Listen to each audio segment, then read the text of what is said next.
Buenas tardes a todos y muchas gracias por la invitación que me habéis hecho a venir aquí. La verdad es que cuando recibí esa invitación me sorprendió mucho, porque casi toda la labor más grande o más importante que creo que, no más importante, sino la que más tiempo me ha llevado ha sido siempre pues, la de investigar y enseñar, ¿no? Y digamos que la parte esta pues, más de crear instalaciones y demás me ha ocupado menos tiempo o me he dedicado menos a ella. Entonces, que el Museo de Escultura te llamen para ello, pues parece ser que te remarcan una situación en la que dices, bueno, pues me alegro, ¿no? Lo agradezco. Y por otro lado, también con respecto a, o sea, esta cosa de sorpresa, por un lado, y de agradecimiento, y por otro lado también el título. Voy a empezar un poco por el título, porque nos va a unir, yo creo, toda la charla esta.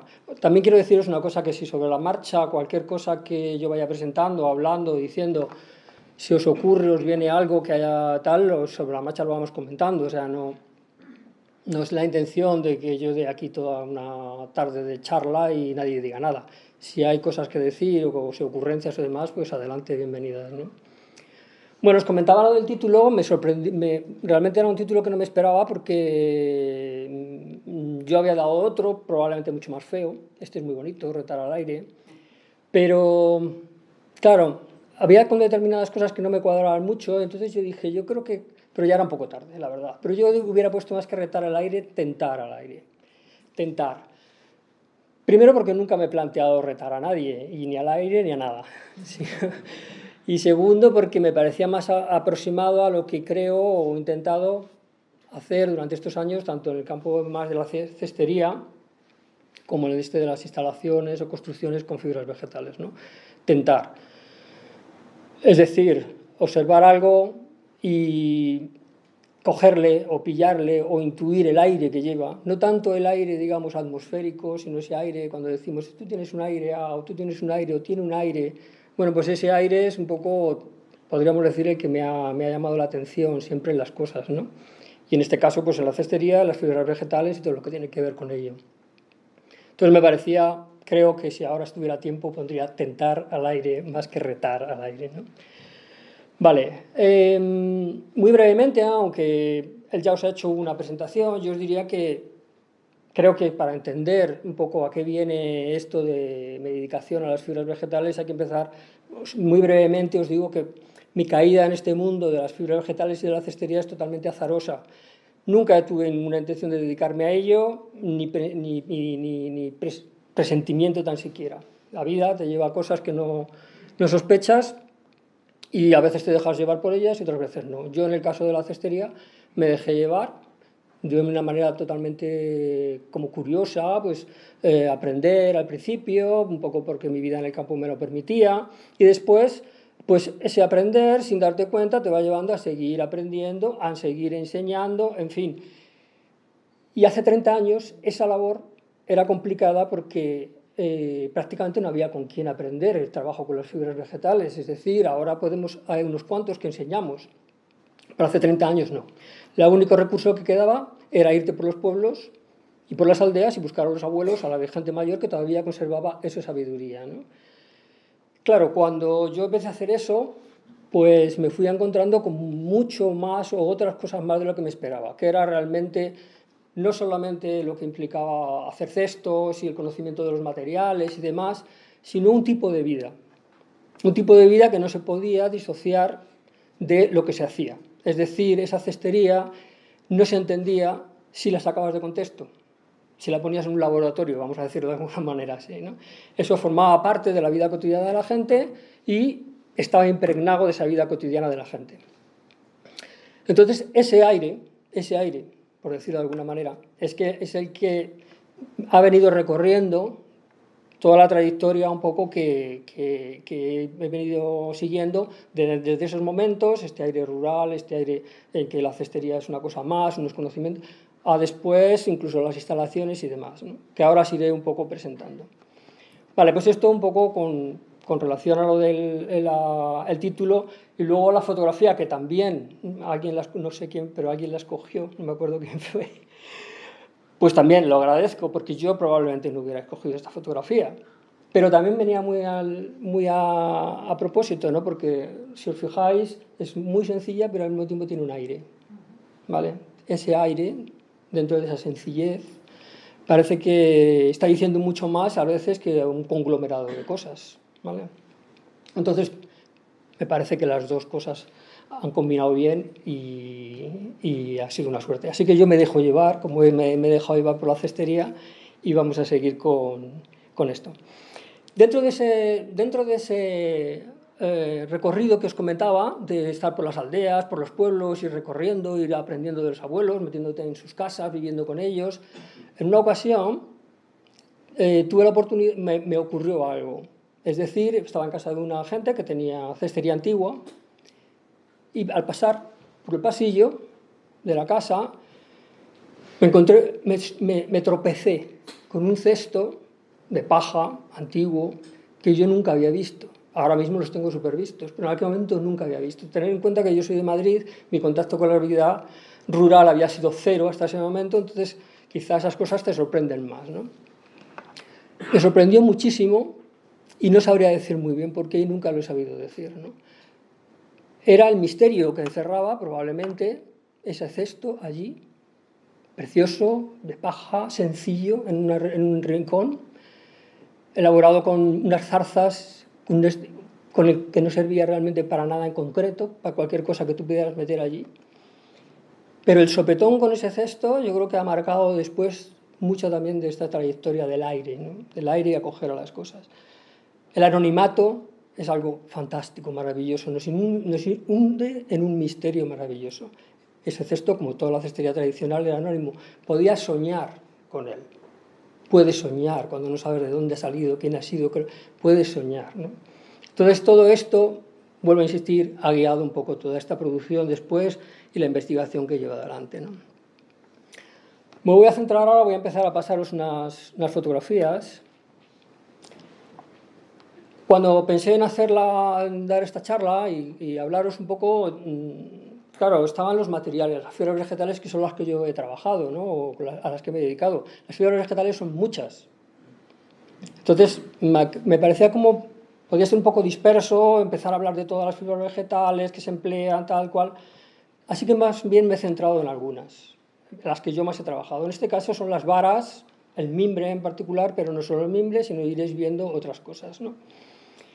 Bien, para iros hablando un poco de dónde, desde la raíz, de dónde sale esto, aquí veis, estos son unas mimbreras, ¿vale? Unas mimbreras de las que crecen en el campo, esas varas amarillas que veis, son las que se recogen al llegar el invierno, se guardan y luego se trabajan, ¿vale? Ese es el mimbre con el que se hacen los cestos y muchas otras cosas más. Bien, aparte del mimbre en sí, si os fijáis, las propias mimbreras ya tienen unas formas curiosas. Esas formas curiosas que tienen, pero una mimbrera no es más que un árbol que no se le ha dejado crecer. Se le ha ido cortando, se ha ido dejando un tronco y de ahí van saliendo las ramas que se cortan todos los años. ¿Qué ocurre? Que ese cortado va produciendo unas formas que de alguna manera son bastante azarosas. Es decir, la persona que ha hecho esto, es verdad que ha ido jugando cuando ha cortado la mimbrera para unir unos mimbres ahí, que le vayan dando mejor mimbre y tal, pero si fijáis, esto en el fondo va siendo ya una forma muy curiosa, ¿no?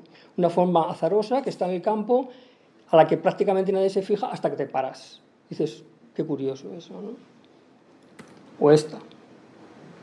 Estas formas ya de por sí a mí me han llamado siempre muchísimo la atención, esto como muchas otras cosas, ¿no? ¿Cómo se produce esto? Se produce sencillamente por una labor que no pretendía hacer esto. Pretendía recoger un mimbre. Y ha dado como función, curiosamente, estas formas, ¿no? Bien, pues a partir de estas formas, luego puedes pasar a hacer estas cosas, sencillamente, ¿vale? Es como una especie de inspiración, vamos a llamarlo así, o un empuje. Te empuja esa composición rara, azarosa, a hacer algo que tiene también un poco de azar en sí mismo, ¿no? Pues en este caso veis, es el mimbre, unas varas de mimbre, entrelazadas de una manera un poco casual, sin buscarle mucho una dirección concreta, sino un poco caótico, aleatorio, ¿vale? Que va produciendo formas, de la misma manera que en las mimbreras producían formas esos cortes. Es decir, el empuje viene siempre en estas cosas de atrás, de algo que te has visto, te ha sorprendido y que después no sabes por qué te ha salido a hacerlo de otra manera, ¿sabes? Creo que lo mejor que puede hacer alguien que hace una cosa, un autor, es quitarse de en medio. Quitarse de en medio y dejar que las cosas salgan, ¿vale? Esto de la gran preponderancia del nombre y todo esto para mí estorba muchísimo. Entonces, en este caso, es sencillamente dejarse llevar, ¿no?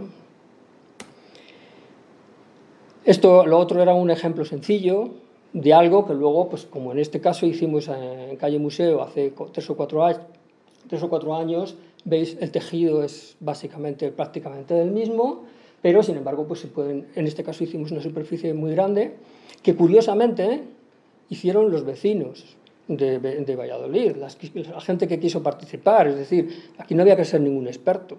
Sencillamente se daban unas notas, la gente se reunía, nos estuvimos reuniendo unos días ahí y siguiendo unas pequeñas pautas, entre toda la gente conseguimos hacer esto. Es decir, que era una labor colectiva de alguna manera y por lo tanto muy interesante, ¿no? Partía de lo otro, de lo mismo, de la mimbrera, de lo casual o de lo azaroso y de la combinación. Por seguir con otras instalaciones, otras cosas que también de alguna manera han venido empujándome a... Cuando me vine a vivir, yo he vivido muchos años en Segovia, en Galicia. De hecho, las primeras fotos que os enseñaron de Galicia. Esto ya es en Segovia. Yo me vine a vivir a un pueblo de Segovia que se llama Caballar, en el que una de las cosas que tienen como, digamos, marca de identidad son los judiones. Judiones de la granja, pues casi todos vienen de Caballar, porque la granja ya no da nada más. Bueno, pues que tiene una fama allí, ¿no? Resulta que para poner esos judiones, esas judías que crezcan, pues sencillamente se hacen estos trípodes, que le llaman cabañas, ¿no? Entonces allí, cuando llegué, pues me sorprendió mucho ver cómo muchas de las tierras de labranza, de las huertas, tenían estas, digamos, instalaciones involuntarias de palos puestos para sencillamente con una finalidad, hacer de caballones, pero sin embargo, cuando uno lo mira desde fuera, dices, es que esto realmente es precioso, ¿no? No se ha pretendido, vuelvo a lo mismo, me ha encantado que ahí no hay ninguna intención, porque la intención es poner las judías, pero no hay ninguna intención artística, ni de figurar, sencillamente algo que de pronto sorprende, como una hoja de un árbol en un momento, ¿no? Entonces, bueno, pues estuve ahí y como normalmente yo cuando hago cosas, estructuras y demás, instalaciones, es porque me dicen que las haga, porque si no, yo me dedico a enseñar y a recoger y lo demás, pues normalmente si viene dado, bien. Pues en otra ocasión que me invitaron a hacer una instalación en Segovia, pues recurrí a esto. Estaba completamente inspirado en eso. Es decir, caballones. ¿Que le vamos a dar otro aire? ¿Que me han dicho que lo ponga en el río? Pues vamos a jugar con el río, con los reflejos que va a dar en el agua. Bueno, es que viene dado. Viene dado. Tampoco es que te pongas tú ahí encima de una mesa a decir, a ver qué me invento. No, no, pues te sigues el empuje, ¿no? Claro, yo no lo iba a hacer con palos en ese momento, me resultaba muy complicado, pues busco cañas y lo hicimos con cañas, ¿vale? Bien, como veis, una cosa que viene empujada de algo que de alguna manera en un momento has visto. Otra instalación, y entre comillas, la fuente, ¿no? Un día que pasas por ahí y de pronto pues te sorprende, yo qué sé, esas varas ahí, de las puntas de esos chopos contra el cielo, ¿no? Te quedas así como ensimismado un poco, como diciendo qué maravillas hace quien las haga, que no las hace nadie, están ahí, ¿no? Bueno, pues poco después te encargan otra instalación y te acuerdas de eso y dices, bueno, pues vamos a hacer un intento de sacar aquello que me salió allí, ¿no? Y hacemos esto, ¿vale? Sencillamente con mimbre, pues coges y dices, bueno, pues a ver cómo cojo yo el aire ese de aquello que vi y lo intento sacar adelante, ¿vale? Es otra vez lo del mismo, de seguir el aire que te empujó a aquello, ¿no? Esto en cuanto habéis visto, en cuanto a, básicamente en este caso ha sido cosas que uno se encuentra por ahí, caminando, paseando, lo que sea, ¿no? Ahora ya más propiamente en lo que son los materiales, en concreto, en este caso, pues que estamos hablando de fibras vegetales y he dicho que nos íbamos a referir sobre todo a varas y mimbres y demás.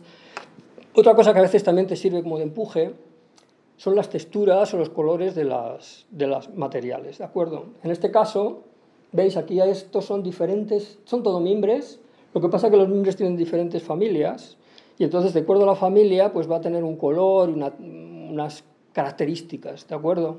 Entonces podéis ver desde aquel más oscuro hasta este más amarillo una gama de tonos muy impresionante, muy interesante, ¿no? Bien, pues esto también es algo que te da al propio material y a lo que recurres en un momento determinado para hacer algo, ¿no? En este caso es una cosa como más funcional. Bueno, pues nos encargaron unas vallas con una cosa que se llama mimbre vivo. Es decir, que tú haces una instalación, haces una construcción, la haces en invierno, utilizas las varas recién cortadas del mimbre y eso quiere decir que esas varas, al plantarlas y darles esa forma, como estás en invierno y estás con ellas, van a agarrar, como si fuera un árbol, ¿de acuerdo? Entonces toda esa estructura no fueron más que, veis, hay unas varas que se pusieron de una manera determinada, en rombos, se pusieron en invierno y cuando pasó el año, pues dieron todas sus varas, veis todas estas que salen aquí arriba, esas amarillas, eso es todo lo nuevo. Lo original era lo de abajo, lo que veis en rombos, y todo lo demás es lo que ha dado a lo largo del año, como si fuera una mimbrera más, ¿de acuerdo? Entonces ahí pues vuelves a jugar con las texturas, con los colores, en algo que en este caso es muy funcional, que era un sitio en un parque, ¿vale? Pero además tiene la ventaja de que al pasar el tiempo estas estructuras vivas van proporcionando, dando otras cosas en las que tú ya no intervienes para nada. Si aquí intervenías dejándote empujar, ahora ya abandonas, te vas. Esto que veis aquí es la valla que habéis visto antes, 8 años después, ¿vale? Los mimbres han engordado, los rombos se han unido y han dejado de ser rombos exactos, han pasado a ser como formas, los colores han empezado a aparecer, a desaparecer los originales y a aparecer otros con sus líquenes y demás, tal igual, ¿no? Estas estructuras vivas, lo maravilloso que tienen es eso, que ellas son las que luego van a ir dando la forma, los colores, todo lo demás. Tú únicamente te vas a dedicar a cuidados menores, pues podarlo para que aquello no se desmadre demasiado, porque está en un parque y no se puede dejar así. Pero lo demás, ello es bien, pues esto viene también de alguna manera inspirado o viene dado por estas propiedades de los materiales, en este caso las texturas y los colores, ¿no? Otro caso de lo mismo, estos son cortezas. Estos son cortezas de castaño. Es decir, los castaños se emplean también en cestería, para un tipo de cestería muy determinada, y las cortezas generalmente, los cesteros las tiran. Las tiran porque no las emplean. Aquí en España hay otros países donde se emplea. Bien, es un material precioso, si veis, todas estas líneas son las cortezas de los castaños, ¿de acuerdo? Entonces, pues en este caso me parecía muy bonito utilizar ese material porque venía dado, vais a ver dónde hicimos esto, dónde fue esto.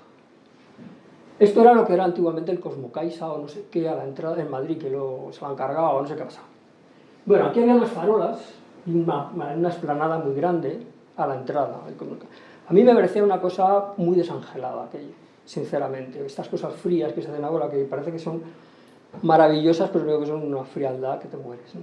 Entonces, no sé, pues dices, jolín, a estos árboles se los han cargado.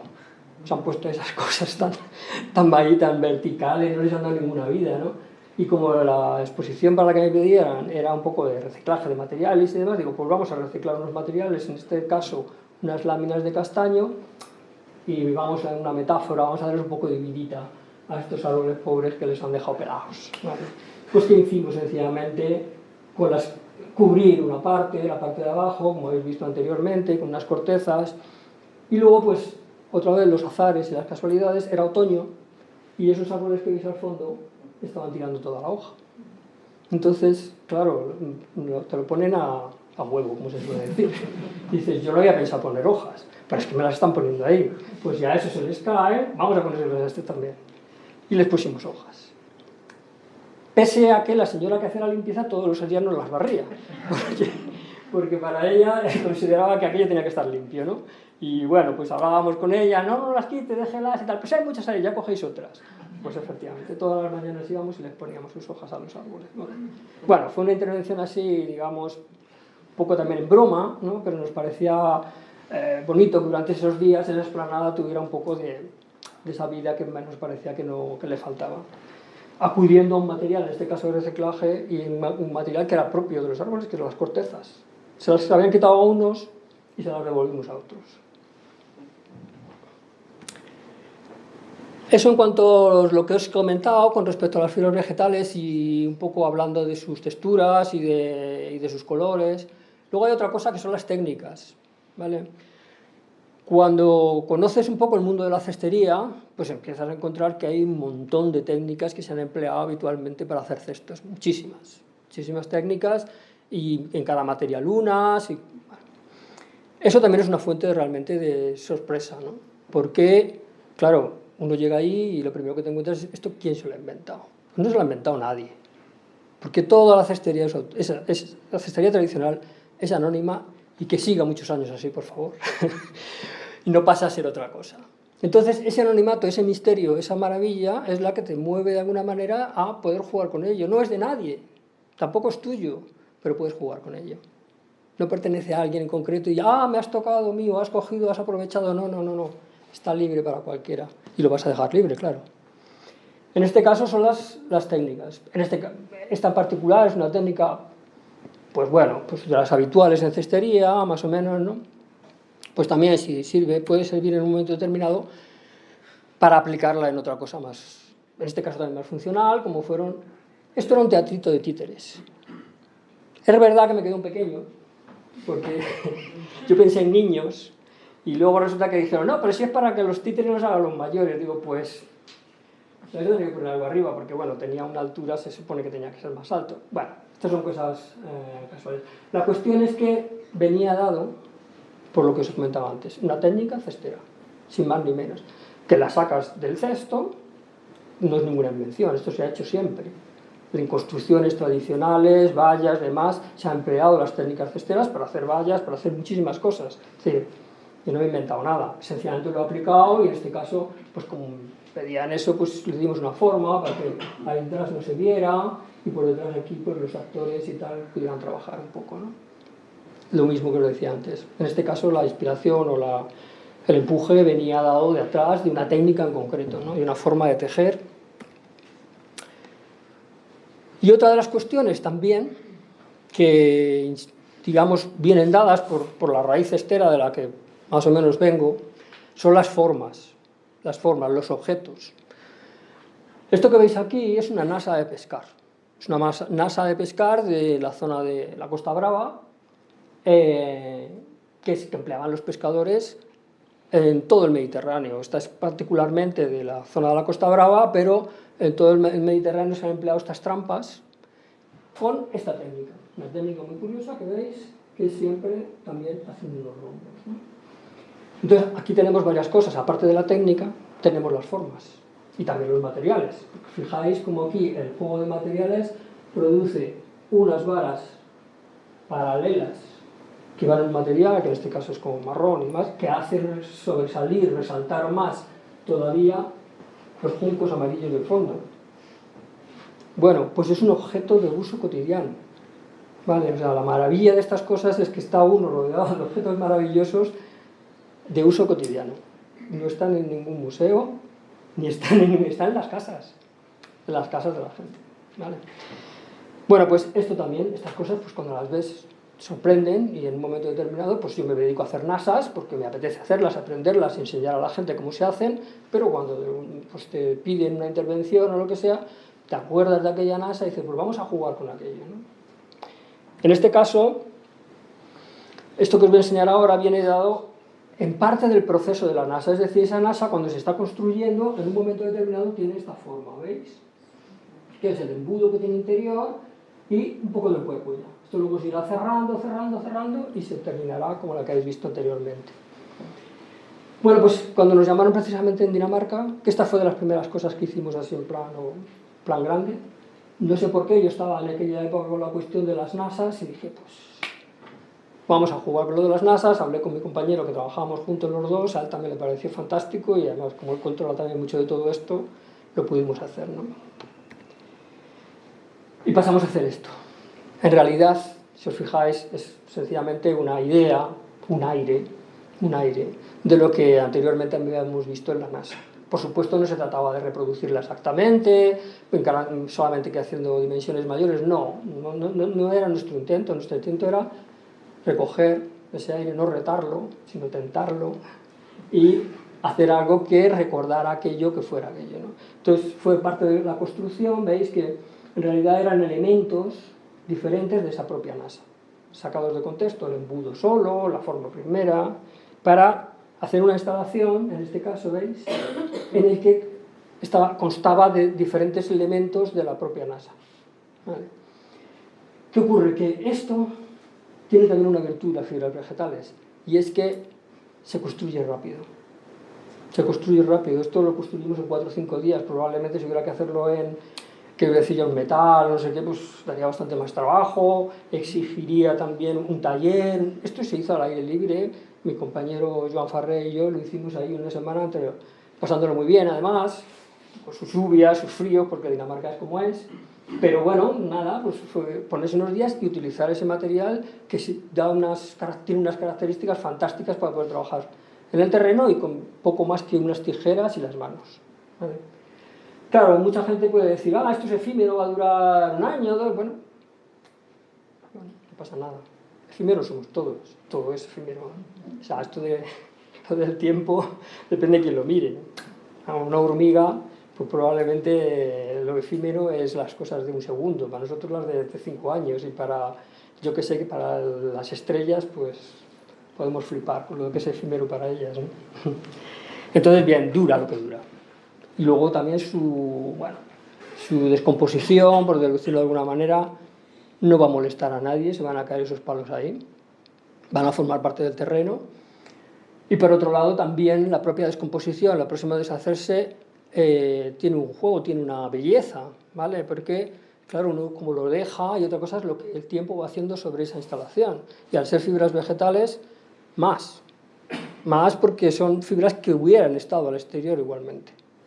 Vale, van a seguir el mismo proceso. Bien, aquí, ¿qué ocurre? Pues que fue partiendo también de la NASA, pero no está exactamente del objeto como tal, sino de la función.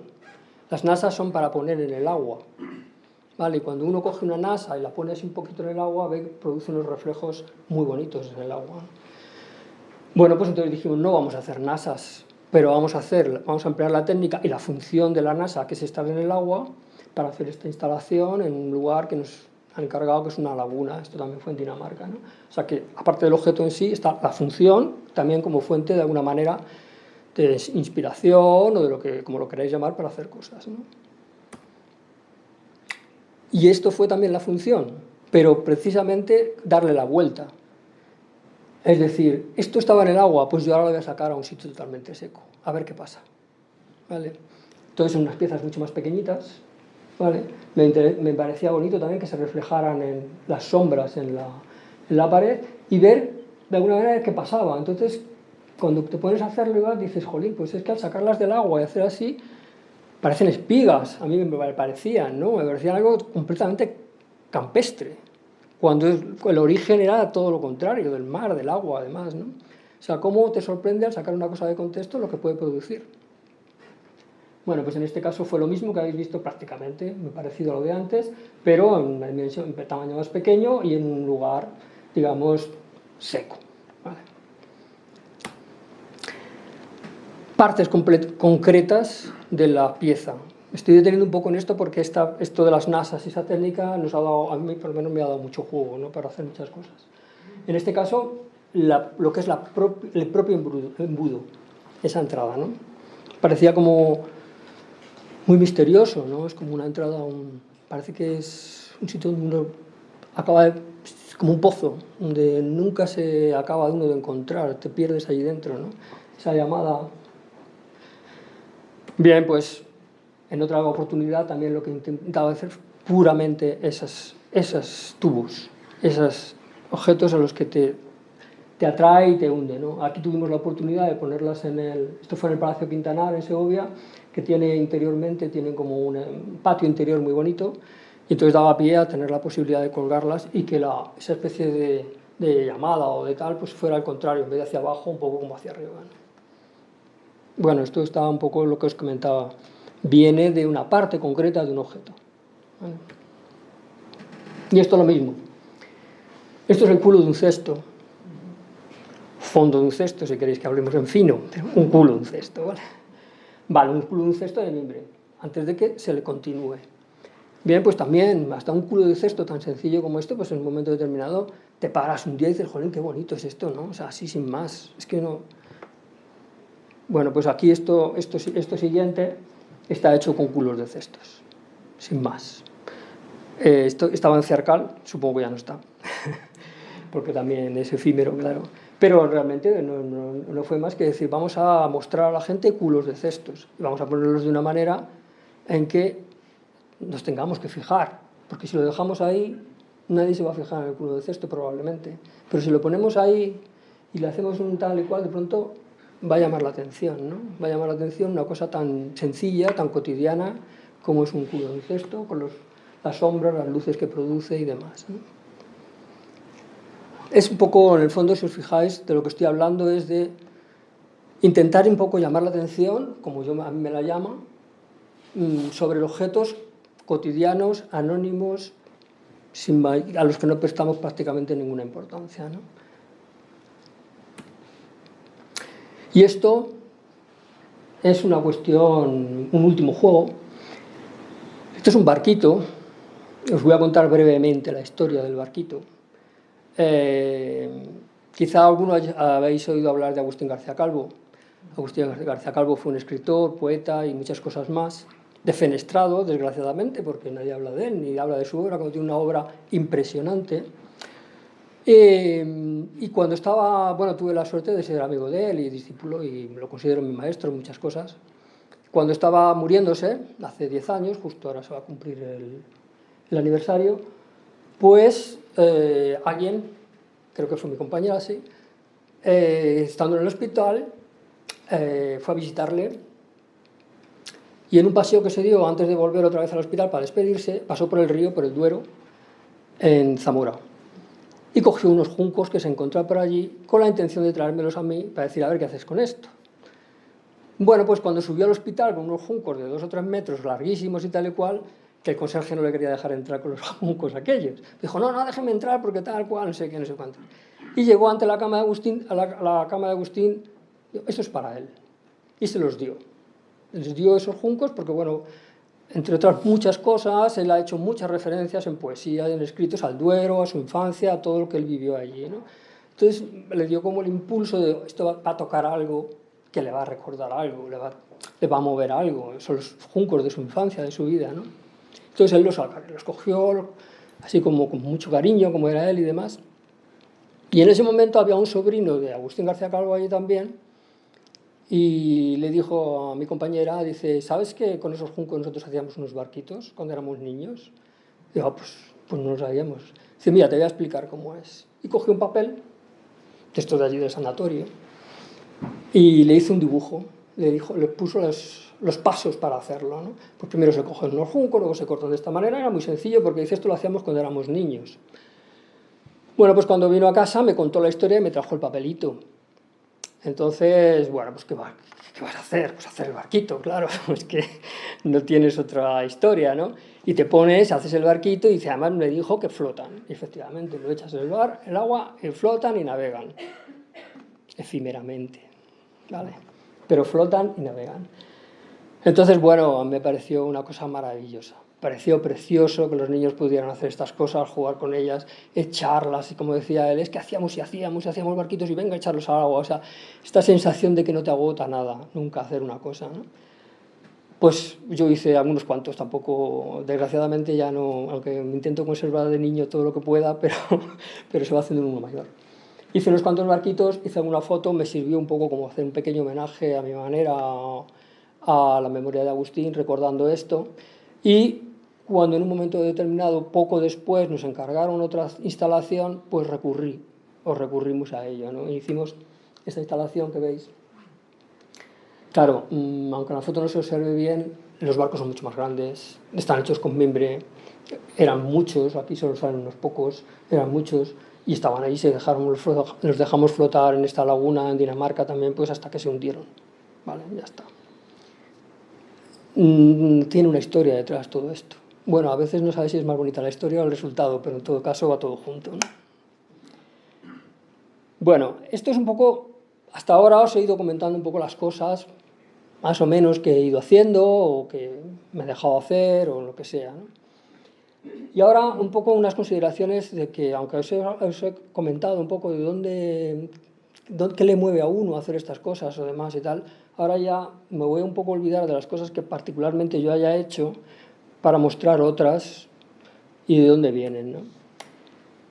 Os he puesto porque esto es unas citas que siempre me han parecido como me han herido, por decirlo de alguna manera, ¿no? Estos son de Heráclito, ya sabéis, el oscuro, prefilósofo que hubo en Grecia y tal, ¿no? Que solo dejó unas cuantas sentencias por ahí, unas cuantas frases, y que, bueno, la han llamado oscuro siempre porque nunca se han entendido muy bien, ¿no? Pero ahí está la maravilla, en que no se entiendan muy bien. Una de ellas es esta, ¿no? Que dice: ajuste inaparente mejor que el aparente. Siempre me ha parecido maravilloso porque cuando uno ve estas composiciones que ya no fabrica uno, las que sean, esta misma composición de las cosas que hay aquí en la mesa, han caído así, vete tú a saber por qué. Yo mismo he puesto esta copa aquí antes sin darme cuenta, alguien ha puesto el micrófono, el ordenador se ha movido aquí tal y cual allá, ¿no? Esto es una composición, sin más, maravillosa, maravillosa, cuando te paras a verla. Porque, primero, no hay intención ninguna detrás de ella. Cuando le ves la intención a una cosa, dices, uff, no hay ninguna intención. Por lo tanto, está limpia, libre, maravillosa. Se puede modificar en cualquier momento, ¿vale? Ese ajuste inaparente, porque si nosotros lo hiciéramos voluntariamente, colocaríamos las cosas de una manera determinada, la que fuera, pero ya buscaríamos una cosa que tuviera un sentido, el que fuera. Pero, sin embargo, cuando es inaparente, es mejor que aparente, ¿vale?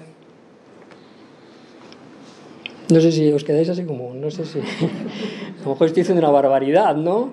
Pero es la maravilla del misterio que tienen las cosas cuando no se sabe cómo han llegado a estar allí. Ni quién las ha hecho, ni cómo, ni si había intención detrás de ellas, nada. Y eso estamos rodeados todo el día de ello, ¿eh? Aquí en la mesa y ahora mismo aquí todos. Bueno, estos son ejemplos, sencillamente, que os voy a traer alguno de estos ajustes, entre comillas, inaparentes. Aquí veis esto, vas un día por la carretera y te encuentras que un señor ha puesto unas vallas, como antes vimos lo de los judiones, ha puesto unas vallas en Ibiza para tapar las tomateras y ha utilizado lo que tenía alrededor. Pues ya veis, cada una es de un material, uno ha metido cañas, otro ha metido no sé qué, otro ha metido no sé cuántos, ha puesto unos palos como pedido con unas cuerdas y lo ha organizado como le da la gana. Y pasas por allí y dices, oh, qué maravilla eso, ¿no? Qué maravilla, yo no podría hacerlo, o sea, me pongo a hacerlo y me va a salir mucho peor, porque yo lo voy a hacer con intención. Sin embargo, ese señor no, lo único que quería cubrir aquello y ha cogido lo que tenía alrededor y lo ha hecho, ¿no? Bueno, pues esto es lo que yo llamaría un ajuste inaparente. Aquí lo mismo. ¿Qué os parece aquí que hay que sea... yo os diré lo que a mí me parece, a lo mejor a vosotros os parece otra cosa. ¿Qué os parece aquí que es un ajuste inaparente?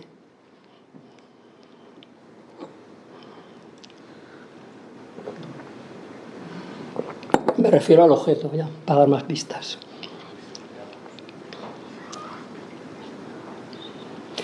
Bueno, pues nada, lo digo yo. A mí me parece. Si os fijáis, esto no es más que una pieza que se hacía en los pueblos con paja para poner las ollas cuando se sacaban del fuego, ¿vale? Entonces, cada sitio tenía un nombre. La gente cocinaba en el fuego, las lumbres y demás, y para no quemar la mesa cuando salía de allí tenían estos chaspas. Se pueden encontrar por todo el territorio, norte, sur y demás. Y son una cosa muy curiosa porque es una paja a la que se ve y se van haciendo unos moñitos, y esos moñitos forman parte luego de este tejido de abajo de lo que apoya. Bien, si alguien probablemente se pusiera hoy a hacer esto con las mentalidades que tenemos ahora, buscaría que todos estos rollitos fueran igual de tamaño, que estuvieran igual de colocados, o si no, que siguieran una línea determinada. Cualquier cosa intencionada. Sin embargo, esto, si os fijáis, está de cualquier manera. Y esa manera cualquiera es lo que te hace asombrarte, maravilloso. ¿Cómo ha pasado esto? Este más gordo que este. Allí, si veis al fondo, ya casi hasta están medio deshechos. ¿Vale? La dirección de unos y la dirección de otros. La paja sale más por un lado por el otro.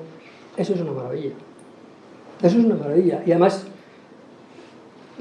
ya no hay más que hacer con ello. Ahí está. Porque él solo va a seguir haciendo cosas. Cuando lo muevas, cuando no sé qué, cuando no sé cuánto. O incluso, ¿verdad?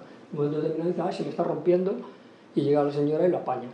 Pues eso probablemente vaya a formar parte también de esa maravilla, de ese aire que tiene, ¿no? Bueno, para mí es lo que os decía, meto dentro del inajuste inaparente, un poco eso. Aparentemente está desajustado, desarmonizado y tal, pero sin embargo, más allá de eso, al revés, tiene otra armonía, ¿no? O esto, por ejemplo, que es un poco lo mismo.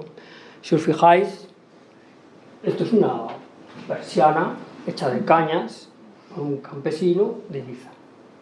Ya mismo vas por la carretera un día y paras y dices, joder, ¿qué es eso? ¿No? O sea, ha cogido 4 cañas, las ha cortado como le ha dado la gana, ¿vale? Unas más largas, otras más cortas, no sé qué, y sin embargo ha conseguido una cosa maravillosa, ¿no?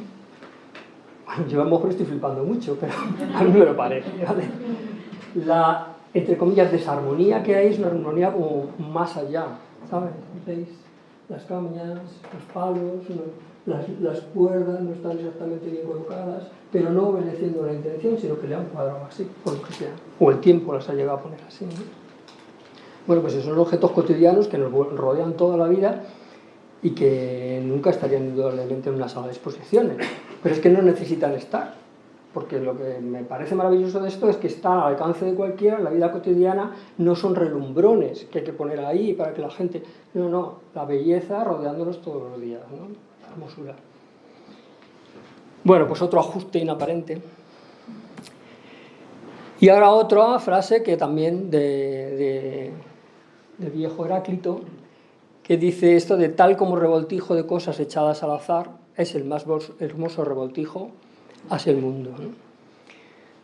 Bueno, es otra cosa que también siempre me ha parecido maravillosa, que vuelve, es un poco de alguna manera semejante a lo anterior, si os fijáis, porque vuelve a hablar de cosas echadas al azar, inaparentes, que no tienen como una intención detrás, ni una firma, ni nada, ¿no?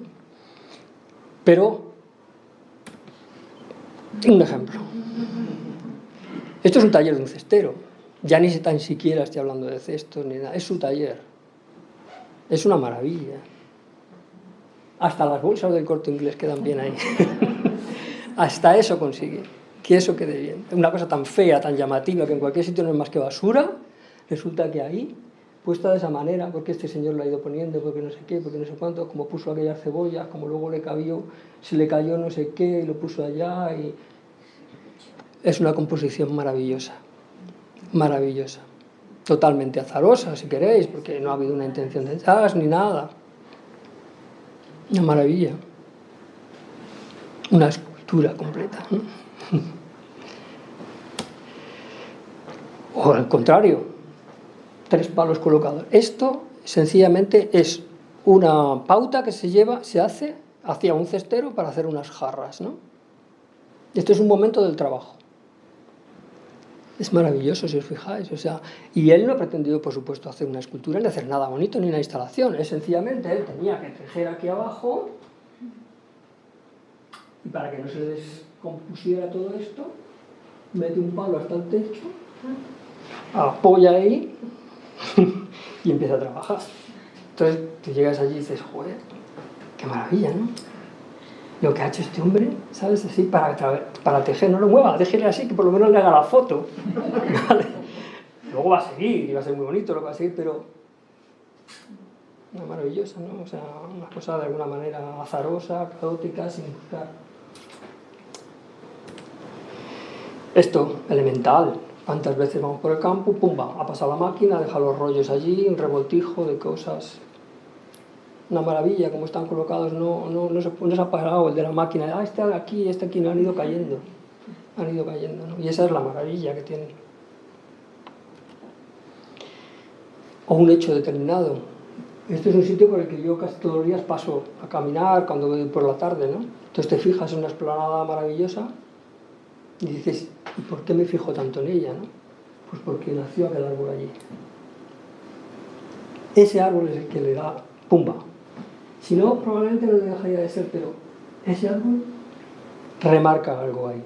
Nadie lo ha puesto, porque es una encina de estas que salen que cualquier día la van a cortar y le fastidian la foto, pero bueno, quedará registrada la foto, ¿no? Una cosa concreta, nada más. Como en este caso. Una cosa concreta, nada más. Ha nacido ahí, esto era un campo de centeno y sin embargo quedó una semilla del año pasado y ¡pumba! Se quedó ahí, ¿no? Bueno, esto es una foto, pero es algo que está vivo. Es decir, que fue el principio de todo. Volvemos a donde empezamos, ¿no? 3 palos en una explanada, sin nada más, y el aire que eso respira, ¿no?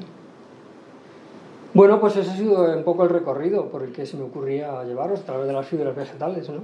Que es de alguna manera, puesto que las fibras vegetales aluden a todas estas cosas que hemos hablado, de anonimato, de vida, de facilidad de encuentro por ahí, pues sencillamente es, en un momento determinado pasan por las manos nuestras y producen determinados objetos, y en otros no pasan directamente por nuestras manos, pero están ahí enseñándonos la maravilla que son en sí mismas, sin más. 3 palos en medio de una explanada. Me parece muy interesante todo esto, sobre todo porque en el mundo en el que vivimos, que todo lo que se hace tiene que parece ser que tiene que ser lo bueno tiene un precio, está puesto en sitios y tal y cual. Romper con eso y decir, estamos rodeados de maravillas. Lo que pasa es que no nos ponen un marco para que nos fijemos en ella. Vivimos un mundo rodeado de maravillas. Y la mayor maravilla es que sean completamente azarosas, anónimas, que están ahí, de las que no te das cuenta, como de respirar. Pues hasta aquí.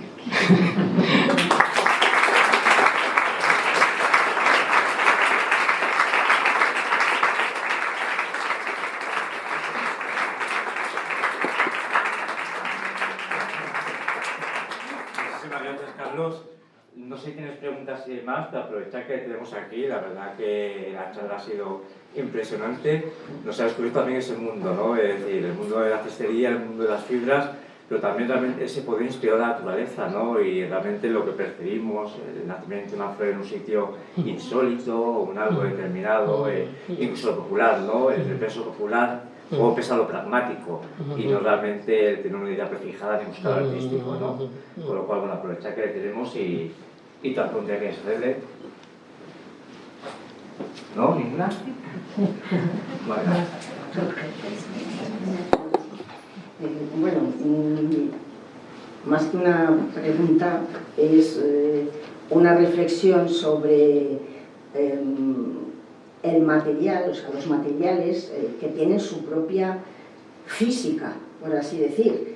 Yo recuerdo cuando hicimos la instalación esta, que tú nos decías el famoso nudo caótico, que al principio no entendíamos muy bien lo que era el nudo caótico, y luego lo comprobamos, porque efectivamente había curvas cuando íbamos haciendo el nudo que no se dejaba el mimbre. Entonces, como el propio material a veces te obliga a que una forma que tú tienes diseñada ya, o vamos, diseñada o pensada, pues se vaya por otros derroteros. Entonces a mí eso me llamó mucho la atención, y cómo todo ese conjunto de nudos, cada uno de ellos tenía como su propia vida. O sea, el material, el mimbre, había permitido que se hiciera de una determinada manera, y eso me llamó mucho la atención. Es muy interesante lo que dices, y en particular hablando de esa técnica, de esta que llamamos aleatoria o punto caótico y demás, porque cualquiera que haga esa técnica se da cuenta que quien manda es el material. Quien manda es el material. Manda, de alguna manera, nos dice, nos habla, ¿no? Porque cuando te pones, él va a dirigirte por donde no eres tú el que tienes prefijado por dónde vas a pasar cada vara. Porque si no te puede ocurrir lo que tú decías antes, es que no me deja que vaya. Sin embargo, ahí te pone a ti en una situación de escucha, es decir, en vez de acción, realmente que tú eres el que vas a plasmar allí, no es él el que te está diciendo por dónde tienes que llevarlo, ¿no? Y esa técnica en particular, especialmente, porque, claro, uno va comprobando que si se hace de una manera cualquiera, primero o no te va a dejar o va a quedar feo. Porque en cualquier composición un poco caótica, cualquier forma definida la va a estropear. Entonces, cuanto más caótico sea, más verdadero, más bueno. En el momento que aparezca una forma, nos vamos a fijar en esa forma, no en el caos general. Y esto es una técnica que efectivamente remarca mucho eso.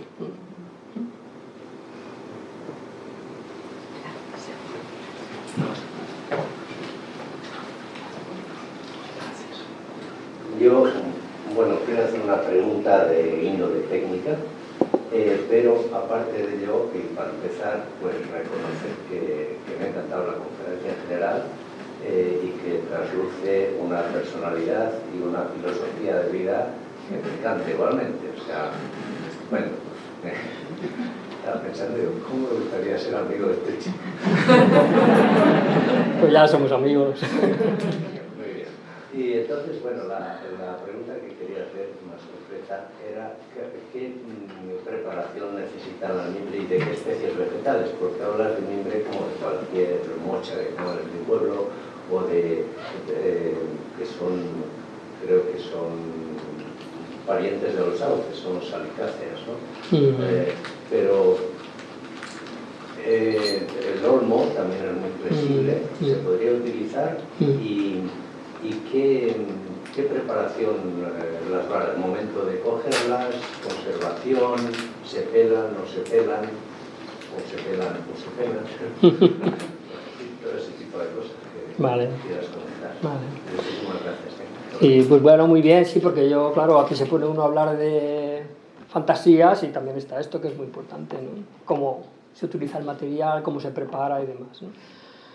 En el caso de las varas, porque el mimbre es una vara, pero se puede utilizar muchas. En cestería se han empleado, la gente empleaba lo que tenía alrededor normalmente y a lo mejor en Castilla hay mucho mimbre, pero vas a Asturias y la gente, casi nadie ha empleado mimbre, casi todo el mundo ha empleado avellano. Y si te vas a Galicia, pues otro tanto de lo mismo, en fin, o si te vas a Andalucía, la vara de olivo. Es decir, la función era la misma, pero el material era diferente porque se empleaba lo que había alrededor. En el caso del mimbre en concreto, que es el que, digamos, ha tenido un uso, entre comillas, más profesional, se han hecho plantaciones profesionales para vender mimbre, porque ha habido muchos cesteros ya profesionales que hacían esto, pues lo normal tienen muy pocas cosas que hacer. El mimbre en realidad, ya os digo, es un árbol, es un sauce que no se le ha dejado crecer. Una vara, tú cortas una vara de un sauce, de una mimbrera, en invierno, un trocito así, lo clavas, o un trozo más grande, lo clavas en el suelo, si tienes sol y agua, 90% de posibilidades de que vaya adelante. ¿Vale? ¿Qué ocurre? Que ese palo que has clavado va a empezar a echar unas varitas al año siguiente. Bien, pues esas varitas que va a echar, tú las vas a cortar, vas a dejar el tutor todos los años, solo el tutor. Ese tutor va a ir engordando, engordando, engordando, haciéndose como una cepa, y todos los años va a echar unas varitas, que es lo que habéis visto al principio. Esas varas se cortan en invierno y digamos que de una manera general lo que se hace es seleccionar un poco por tamaños, por las más largas, las más cortas, y si ya es una manera más profesional, pues mucho mejor talladas, cada 20 centímetros, las varas de 2 metros, las de 80, todo eso se selecciona. Y ya ese podría ser ya un primer paso y definitivo. Se selecciona y se guarda. Y cuando quieres volver a trabajar con él, lo tienes que introducir en agua, probablemente 10-15 días. ¿Qué ocurre? Que si tú se quiere hacer alguna pieza más, digamos, más delicada o por el motivo que sea que el mimbre sea blanco, entonces hay que pelarlo. Pelarlo no es más que coger las varas y quitarles la piel. Eso normalmente se hace en primavera. Digamos que lo más habitual es cortar el mimbre en invierno y en lugar de dejarlo secar, ponerlo en agua, en una piscina, en una balsa, en unos cubos, de pie, que tenga un poco de agua. Entonces, cuando llegue la primavera va a brotar, porque claro, se ha conservado vivo, ¿no? Y en ese momento, en primavera, cuando empieza a brotar, mayo, junio, la piel sale con mucha facilidad, con un mismo mimbre doblado así como una tenacilla, sale. Ahora ya se hace con máquinas, ¿eh? Pero vamos, la gente de los pueblos lo ha hecho así toda la vida. Y ahí tendrías un mimbre blanco, ¿vale? Que podrías guardar exactamente igual que el anterior y cuando lo necesitas lo metes en agua. Y bueno, pues el mimbre blanco, la virtud que tiene, la ventaja que tiene entre comillas, es que con que lo metas unas horitas en agua ya puedes trabajar con él. Mientras que el otro que tiene piel necesitas 10 o 15 días porque le cuesta más coger el agua. Básicamente con las varas te he hablado del mimbre, pero podría ser lo mismo con el avellano o con el olivo o con infinidad de varas. ¿Qué ocurre? Que salvo el mimbre, en general las otras varas no se han pelado, se han trabajado tal cual, con la piel y demás, ¿no? O bien, también que no te he dicho, recién cortadas, que también se pueden trabajar, están muy flexibles. La única desventaja que tienen es que después va a perder la savia que tiene la vara, va a aflojar, va a quedar más pequeña. Y cuando haga ese cesto que has hecho con varas verdes, frescas, luego cuando seque va a quedar un poco flojo, ¿vale? Pero en el campo los campesinos normalmente los hacían así, porque les daba igual que le quedara un poco más flojo o más fuerte, si era para patatas. Y cuando se rompe, pues ya haré otro año que viene, ¿sabes? En fin, es todo un engranaje, luego hay muchas cosas más, pero así básicamente esa es la función que tiene el mimbre. Y ya te digo, el avellano, el olivo, otras varas, la gente les ha cortado, las ha guardado sin más, y cuando quería trabajar con ellas, en fresco o luego mojadas, trabajaba con ellas. Eso en cuanto al mimbre. Luego hay muchos materiales, esparto, caña, tal. Pero eso te lo cuento otro día para el espacio porque lleva tiempo, ¿sabes? Pero vamos, el mimbre básicamente es eso. En general no tienen mucha... Mira, la paja directamente, Castilla está llena de paja. Estaba, porque la que hay ahora no vale para nada, ya os lo digo. La paja que han puesto, como son las ideas tan maravillosas y tal y cual, pues han ido haciendo híbridos, y la paja de ahora sí da una espiga así de gorda, pues llena de gluten, pero lo que es la paja en sí es papel. Entonces todos los trabajos que antiguamente se hacían con paja, con esta ahora ya prácticamente es imposible. La gente que quiere seguir haciendo cosas tiene que sembrar las semillas antiguas, ¿no? Pero eso no era más que segar la paja, guardarla y utilizarla cuando querías. Estamos en un mundo de simplicidades con respecto a la cestería, muy simple todo, herramientas prácticamente unas tijeras, una navaja, una aguja, manos. Es maravilloso por otro lado, ¿no? Porque claro, sobre todo para los que empezamos con esto de una manera casi así, en la pobreza absoluta, es que era maravilloso el oficio. Con unas tijeras, que esas sí me las puedo comprar, ya puedo hacer cosas. Mucha simplicidad. ¿Sí? ¿Y los juncos se utilizan alguna vez para algo? Sí. Es que voy también así por Segovia, por el pueblecillo, y siempre les veo allí juncos, y lo utilizarán para... Pues mira, antiguamente, ¿sabes para qué los utilizaban mucho? Los churreros. ¿No os acordáis? Cuando era pequeño los churreros te envolvían los churros en el junco. Eso en Segovia, ¿eh? O sea que, bueno, eso era una broma, pero para decirte que realmente la gente cuando tiene acceso a lo que le rodea y tiene tal, enseguida busca cosas, no se va a la tienda a comprar un hilo de plástico asqueroso que no sé qué, si tiene juncos adentro. Pero bueno, aparte de eso se han hecho muchas cosas con juncos, mucha cestería, vestimentas, calzado. Sí, es una... Sí, es una maravilla. Es el problema de todo esto, la cestería, que no me he referido mucho porque estábamos en otro campo, es que es el desconocimiento.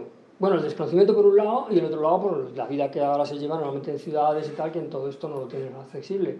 Pero estamos rodeados, el mundo está rodeado de cosas que podemos utilizar sin hacer ningún estropicio. Lo que pasa es que, claro, si las utilizamos, las tiendas no venden. ¿Vale? Y todo un mercado que hay alrededor de ese mundo y tal, pues hacernos inútiles es lo más fácil. Pero todos estos testeros que tenemos en el pueblo hay uno y yo tengo cosas interesantes suyas y del siglo XIX y eso de los abuelos, yo creo que eran verdaderos artistas. ¿Eran de? Que eran verdaderos artistas, creadores. Bueno, yo creo que sería muy interesante que rompiéramos también con esta cosa de artista y artesano. Vámonos unos siglos atrás, que todo estaba unido, y es mucho más lógico. Esto empieza con el Renacimiento un poco antes, y ahora parece que todavía hemos estado así, ¿no? No. Arte y artesanía han sido la misma cosa durante milenios. Después, por cuestiones que no vamos a entrar aquí, hace falta separar una cosa de otra por motivos económicos, hasta hoy, ¿vale?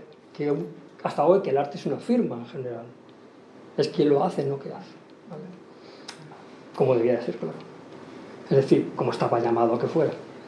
Entonces esta gente que hacía cestos y que hacía tal, cuando tienes, ahora sí, ahora han dicho, tú eres artesano, los artistas hacen otras cosas. En otro momento determinado esa desunión no la ha habido porque es ficticia. Es ficticia. Cualquier objeto cotidiano, lo hemos dicho antes, esta mesa, ¿qué la llamas? ¿Arte o artesanía? Si es una composición maravillosa. El primero que la hizo. ¿Cuánto tiempo se tarda aproximadamente en hacer una cesta?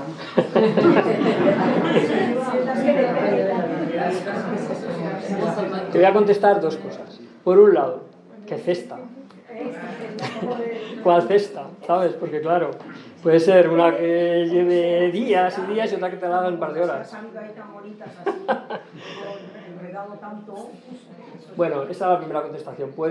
Si es mimbre y tal, pues puedes llevar unas horas, depende de la destreza que tengas y tal y cual. Pero lo más importante del mundo de donde artesanía y arte se pierden, pasan a ser la misma cosa, es que no cuenta el tiempo. No cuenta el tiempo. Esa es la maravilla. Si tienes que estar pensando en el tiempo, eso ya es un trabajo. Es un trabajo. Tantas horas, tanto lo cobro, me compensa, no me compensa, El disfrute se evapora. La maravilla que ha tenido la cestería tradicional es que no contaba el tiempo. Se hacían las cosas. Se hacían.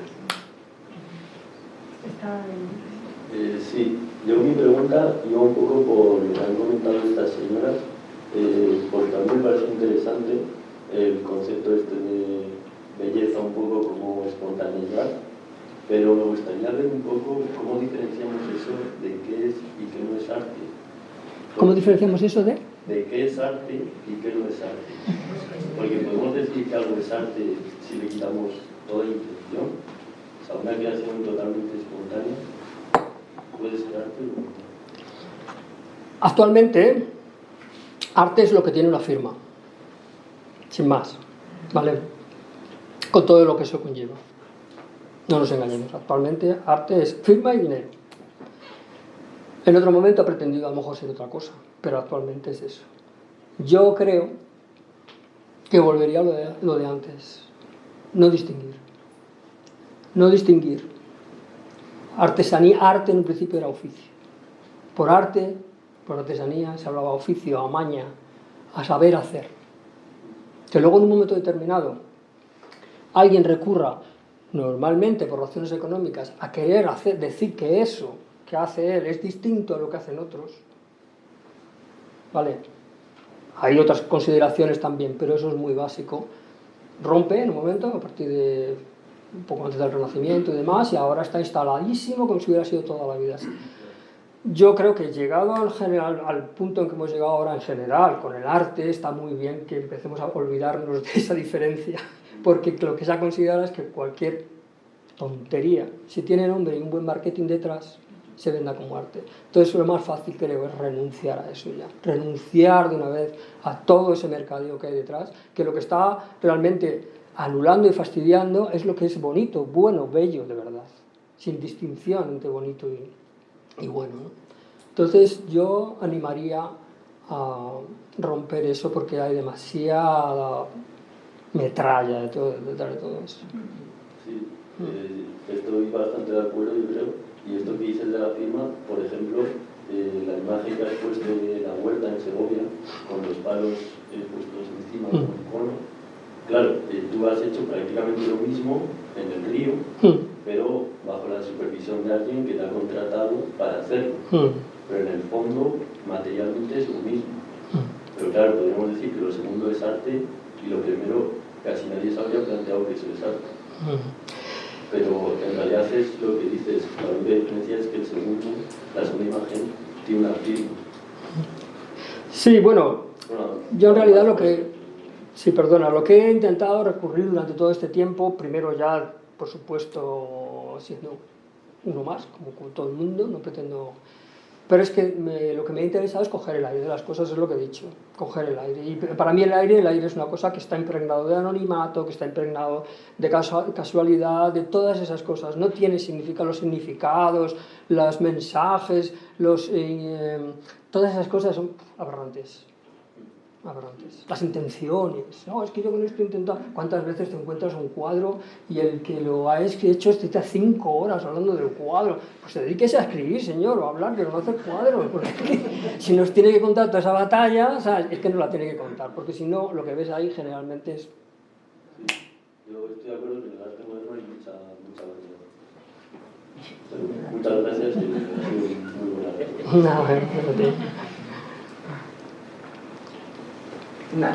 Solamente a decir que perdón, había alguien. Yo quería decir una cosa, que cuando he visto el barquito, pues me ha hecho mucha ilusión, porque yo con mi abuelo, cuando era pequeña y con mis primas, hacíamos los barquitos de juncos en el arroyo de mi pueblo, y hacíamos los barquitos hacíamos como carrera, y lanzábamos los barquitos por el arroyo, y me ha hecho mucha ilusión ver los barquitos, que era pasar un rato con mi abuelo, que nos llevaba al arroyo a jugar, y nos entreteníamos así, haciendo esas cosas tan simples y tan divertidas. Y eso me ha quedado de recuerdo de una cosa que hacía con mi abuelo. Muy bonito, porque otra de las cosas que creo que tiene de maravilloso estas cosas es que mueven en nosotros cosas, a veces recuerdos concretos, como el tuyo en este momento, que es fantástico porque tienes una cosa concreta, pero otras veces ni tan siquiera son recuerdos concretos. Mueven en nosotros cosas que ni sabemos cuáles son, ¿no? Y yo me pasa mucho al dar los cursos y demás, que lo veo y lo oigo, la gente, ¿sabes? Es que hay algo que se nos remueve dentro, que tenemos ahí un nivel subconsciente o no sé qué, o no sé, vete a saber tú cómo está, que aparece cuando te pones a hacer cosas con unas varas, un mimbre, o sin saber eso muy bien a qué obedece, porque a lo mejor ni tú has hecho un cesto en tu vida, ni en tu familia ha habido cesteros. Era como un juego. Era como, claro, mi abuelo, que antiguamente cuando la gente iba a segar, que no iba con la cosechadora, antiguamente iban con los segadores, se hacían también sombreros, cuando hacía mucho sol, de arroyo se hacían uno con los juncos. Claro. Simplemente era útil, no era porque les hacía falta. Claro. Era una cosa práctica. Y sonajeros para los niños y... En fin, es todo, ya os digo, es una riqueza impresionante que me parece que es lamentable que se haya perdido de esta manera. Algo práctico, claro. Sí, no, y práctico, y sobre todo que ya no es por el objeto que consigues hacer, sino el tiempo que pasas haciéndolo, lo divertido que lo pasas, lo que está tocando tus manos, todo el proceso, porque no es solo, es que ahora estamos muy educados al objetivo. ¿Todo esto para qué? No, ¿todo esto cómo? ¿Para qué? Vete a saber. Y a lo mejor muchas veces, y esta anécdota la cuento siempre porque me parece muy interesante, cuando yo estaba empezando a estudiar a los cesteros de los pueblos, iba allí, les grababa en sus talleres y me sorprendía muchos, pero un gesto final, y era que la mayoría, me daba igual si era en Galicia que en Albacete o que en Valencia, muchas veces, después de estar allí peleando con el cesto, unas veces muy mecánicamente porque iba la cosa de la mecánica, otras veces teniendo que ajustar, no sé qué. Cuando acababan, cogían el cesto y pumba lo tiraban. Nosotros dejábamos, se les llevaba el arroyo. Y yo decía, joder, si yo en los cursos lo que veo a la gente cuando acaba un cesto que se tira 5 horas. Y lo conseguí, mira lo que he hecho y tal y cual, ¿no? Bueno, pues a mí eso me dio mucho que pensar, y una de las cosas que a lo mejor estoy equivocado, pero me parece que es que la maravilla para ellos, o para cualquier persona así, está en el hacer. El objeto acabado es uno más en este mundo. Pero el hacer, el proceso, es como la vida. Cuando se acaba, se acabó. Pero mientras vamos viviendo, van pasando cosas, ¿no? Bueno, es que era en relación con la intervención anterior, que hablábamos, o que hablaba del arte, que en el arte actual, el arte contemporáneo, que es que hay mucha, lo que llamamos arte contemporáneo, muchas cosas malas que no van a pasar. Pero es que en los almacenes de los museos, o sea, que el arte antiguo, lo que llamamos arte antiguo, también hay mucha bazofia, que lo tenemos que conservar porque es lógico, porque el proceso histórico y hay obligación en los museos de conservar todo lo que con ese museo se ha concebido. Pero que bueno, que es que hay obras del siglo XVI y del siglo XVII que son un espanto también. ¿Qué se expone? Pues lo que tiene un interés diferente, que te hace pensar o te hace gozar de su contemplación, etc. Pero que no es solo el arte contemporáneo, es que en todas las épocas ha habido obras muy medianas que están, por eso están guardadas normalmente. Y a veces también coincide que hablar medio que es, pero que se tiene un valor documental fundamental. Exactamente, y claro. Es una cosa completamente alucinante que te das cuenta. Claro, sí. Y que se pueden utilizar además para trabajar aspectos sociales, etcétera, aunque su nivel artístico, por así decir, pues no sea muy alto. Sí. Nada, simplemente eso. En eso me sorprende porque, bueno, me viene a decir un poco lo que estamos hablando, como efectivamente hay esa especie de necesidad de conservar por los motivos que sean, pero fijaros un poco también cómo se ha establecido una división clara entre lo que es arte y lo que es artesanía, porque mientras que a lo que entre comillas es arte se presta un poco mayor interés, os puedo decir que el Museo de las Tradiciones Populares, o sea, la colección de tradiciones populares que ya Julio Caro Baroja en sus tiempos intentó, porque esto es una colección que se hizo a principios del siglo XX, cuando se veía que todo esto se venía abajo, pues hubo gente que se fue por los pueblos recogiendo cosas, tradiciones, objetos, todo. Debe ser una maravilla, pero ni Julio Caro Baroja consiguió que se hiciera un museo con aquello. O sea, aquello ni tan siquiera tiene unas representaciones. Está metido en unos almacenes probablemente pudriéndose, ¿vale? O sea que me parece impresionante, ¿no?, todo el dinero que se va destinando a determinadas cosas y tal y cual, o el interés o el foco donde se pone, y sin embargo todo esto de lo que de alguna manera yo he querido hablar o hacer referencia y tal, cero, no interesa para nada. Y eso, poco por lo que hemos visto, son joyas también, joyas populares, anónimas, todo lo que queráis. Pero están ahí, arrumbadas, y nadie sabe de él, ¿eh? Yo lo cuento porque me ha tocado investigar estas cosas, pero nadie sabe que existe esa colección, ni impresionante, ni nada, no se sabe, ahí está. Creo que está en el Museo del Traje en Madrid, me parece, allí en las catacumbas. Está bien conservada, dice que está bien conservada. Confío, pero no la podemos ver. O sea, bueno, un investigador, alguien puede ir, sí. Pero no está para que la gente vea y se asombre también de esas cosas, ¿sabes? Hace años se hace el Museo Nacional de Etnografía, pero finalmente no pudo salir, no pudo llevarse a cabo, pero están las colecciones, que además es un rico patrimonio, es fascinante. Una maravilla. Y tienen de todo, de piezas de cestería, juguetes, hasta un sacrificio. También lo tienen ahí, con lo cual la verdad que la colección es peligrosa. Sí, el Museo del Pueblo Español. Sí, pues a mí me parece una pena sinceramente que eso esté ahí desde 100 años ya, 100 y pico años, sin ningún objeto, sin ninguna intención de sacarlo adelante y mostrarlo a la gente, ¿no? Porque nos estaría mostrando otro mundo, ¿sabes? Que no es este que están, este otro está constantemente en los periódicos, está constantemente inundándonos, constantemente, los precios de lo que se ha vendido, que el cuadro, el gran artista del momento, y no sé qué, todo eso está todo el día machacándonos. Pero de eso otro no se habla. Y me temo, desgraciadamente, que inconscientemente, pero hay una intención.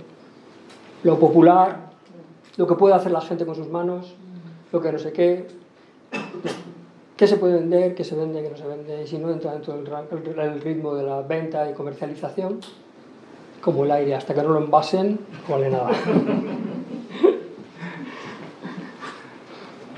Yo tengo una pregunta y después una reflexión. Me gustaría saber si alguien, o sea, si en algún colegio te han llamado para que les cuentes, ¿no? O sea, si en algún colegio, puesto que los niños es nuestro futuro, ¿no? Si te han preguntado o han mostrado interés en esto, ¿no? Que es algo tan sencillo, que está en las manos, cerca, ¿no?, de donde vivimos, está al alcance de cualquiera. Y por otro lado, todo esto lo lo que para los niños o lo que para nosotros o para nuestras generaciones ha supuesto, ¿no? Que yo lo he vivido mi madre haciendo un cesto y yo sé lo que es la mimbre, pero me temo que estas nuevas generaciones no saben, o sea, no saben, y por otro lado la riqueza que esto genera al ser humano, y por otro lado que después es un oficio, ¿no? O sea, todo lo que hay detrás me parece que es maravilloso, que hay detrás de los oficios, ¿no? Porque adquieres esa habilidad manual, estás tocando un elemento natural y todo ese esfuerzo que también tienes que trabajar, ¿no?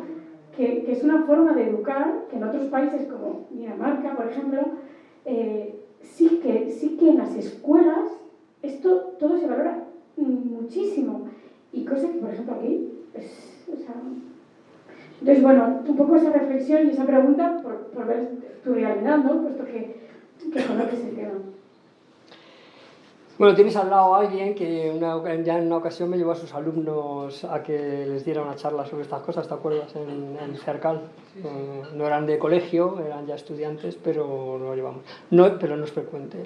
No es frecuente que en los colegios o los centros educativos llamen para que expliques estas cosas y tal. Como muchos te llaman para que des un cursillo a los niños y demás y tal, ¿no? Bueno, las cosas no están deslavazadas, es decir, eso no es casual. Pasa eso, como pasa lo del museo, como pasa todo lo demás, o sea, esto todo está arrinconado y desgraciadamente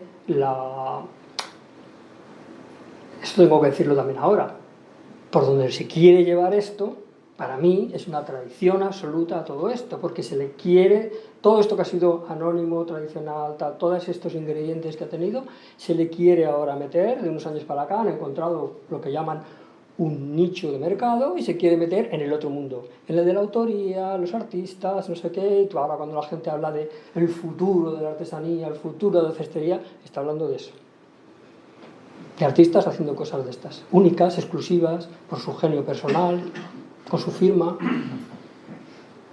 La muerte de lo anterior, lo poco que quedaba ya, más vale que quedara ahí como algo romántico en el corazón de nosotros, que se despierta cuando tocamos algo, a que nos lo conviertan en esto.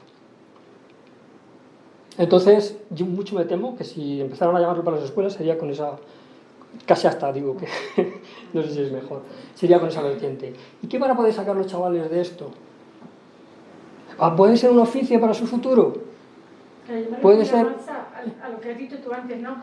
Al verdadero proceso, ¿no? O sea, a dar importancia al proceso, ¿no? El ir a recoger la materia prima, el trabajarla, el esfuerzo de prepararla, el crear tú algo y que después además va a tener una utilidad. O sea, como proceso completo, ¿no? Que ahora es como que se pierde porque vamos al supermercado y ya la tenemos. Entonces, y además, si vas a los chinos te vale €1. Entonces, ¿para qué te vas a esforzar en todo ese proceso tan maravilloso, pero que se está perdiendo? Bueno, pues tú mismo lo has dicho. O sea, cuando el proceso se entiende como una cosa lastimosa que te puedes ahorrar consiguiéndolo, en ese momento ya está todo hecho. En el momento que se entiende el proceso como una cosa horrible por la que hay que pasar para conseguir el objetivo, ya lo tenemos todo hecho. Ya no hace falta que nos digan nada más. Al revés, si tú tienes un placer en hacer las cosas que haces, probablemente te va a dar igual que te lo vendan a €1. ¿Quién te va a quitar a ti el placer de ponerte a hacerlo? Pero mientras entiendas eso como algo lastimoso, pues te vas al chino, por €1 tienes la cestita para el pan, y si la pisas da igual porque por otro €1 te la compras mañana.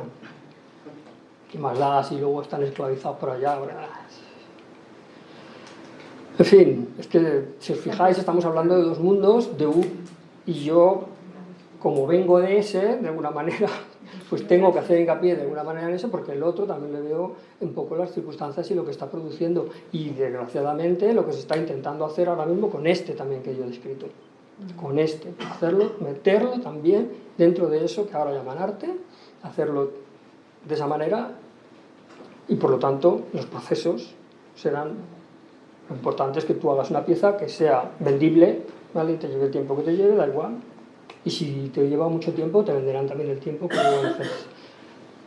esta pieza vale 5.000 euros, pero fíjense el proceso que llevó al artesano y no sé qué, no sé cuánto, es una pieza única, ya han metido otra vez el mercadeo de por medio. Así que bueno, pero no está perdido. Si estamos hablando de ellos, porque de alguna manera a todos nos queda algo por ahí dentro que dice, pues no, pues no trago, ¿sabes? No trago. Bueno, muchísimas gracias. No sé cómo preguntar más.